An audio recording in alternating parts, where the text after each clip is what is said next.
Hello बच्चों, let's see this question. Two opposite vertices of a square are 2, 6 and 0, -2.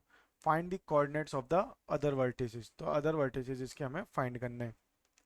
तो सबसे पहले अगर हम देखें तो ये हमारा एक स्क्वायर होगा. Okay, that is A B C and D. A के कोऑर्डिनेट सपोज हमें क्या गिवन है 2, 6. तो ऑपोजिट क्या हो जाएगा 0, -2 यानी कि सी. ठीक है. बी के कोऑर्डिनेट हम यहाँ पर ले लेते हैं एक्स, वाई. अब यहाँ से सबसे पहले अगर हम ए सी फाइंड करें तो ए सी इक्वल टू क्या हो जाएगा 0 -2 और 2 -0. एक ही बात है. 2 -0 होल स्क्वायर प्लस 6 + 2 का whole square, that is 4 + 64, that is √68. ये यहाँ पर क्या आ गया हमारा ए सी की डिस्टेंस आ गई. ठीक है.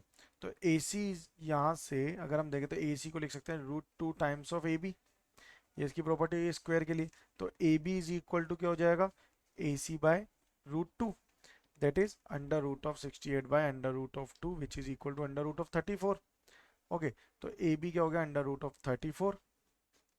और ये यहाँ से इस डिस्टेंस को मान लेते हैं √3h. तो A B is equal to B C होगा. A B equal to B C होगा. चारों साइड्स आपस में इक्वल होती है यानी कि इसका स्क्वायर भी इक्वल होगा. इट मीन्स x -2 का होल स्क्वायर प्लस y -6 का whole square is equal to B C. Means क्या है x -0 का होल स्क्वायर प्लस y +2 का होल स्क्वायर. ये हो जाएगा x square plus 4 -4x plus y square plus 36 -12y is equal to x square plus y square plus 4 तो x square cancel out हो गया. वाई स्क्वायर कैंसिल आउट हो गया. And यहाँ से क्या बचेगा अब जो रिमेनिंग टर्म्स बचेगी दैट इज 4 से 4 भी कैंसिल आउट हो जाएगा. -4x और इधर है 4y तो इधर आके -16y. तो ये हो जाएगा 4x + 16y is equal to 36. Okay, 4x + 16y equal to 36. So it become x + 4y is equal to 9. ये एक वैल्यू आ जाएगी. अब आगे सिंप्लीफाई करते हैं इसके और. तो यहाँ से इसे देखें अगर हम, ये होगा x square plus y square plus 4y plus H is equal to 3h. ठीक है. यहाँ पर हमारा जो है इसका डिस्टेंस होगा. अब यहाँ से ये क्या है x plus 4y is equal to 9. Okay. तो यहाँ से अब इसे इस तरह से अगर हमने इक्वेट करा, सपोज इसको हम यहाँ पे और क्या लिख सकते हैं x is equal to 9 - 4y.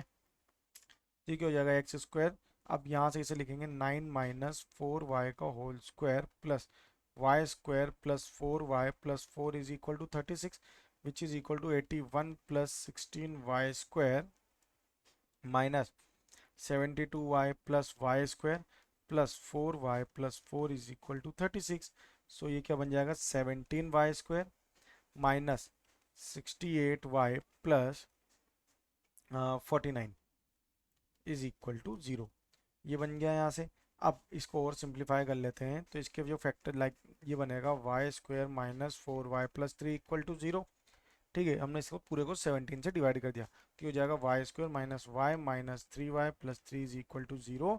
y common लेंगे तो y -1 -3 कॉमन लेंगे तो y -1 equal to 0. So y -1 common आ गया, बचा गया y -3 equal to 0. So y की वैल्यू क्या आ गई 1 और 3. y की दो वैल्यू आ रही है यहाँ से 1 और 3. अब अगर हम सबसे पहले यहाँ देखें y is equal to 1 and y is equal to 3 लेंगे तो x इज इक्वल टू क्या हो जाएगा 9 - 4 equal to 5 and x is equal to 9 - 12 is equal to -3.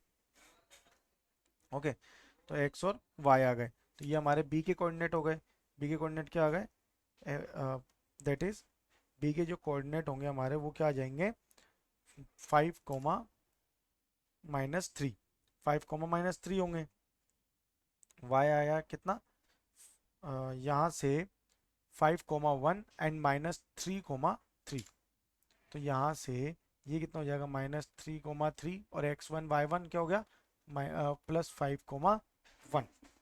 ये हमारे इसके कोऑर्डिनेट्स होंगे. Okay. So our final answer is coordinates of b is 5, 1 and coordinates of d are -3, 3. This is our final answer. Best of luck.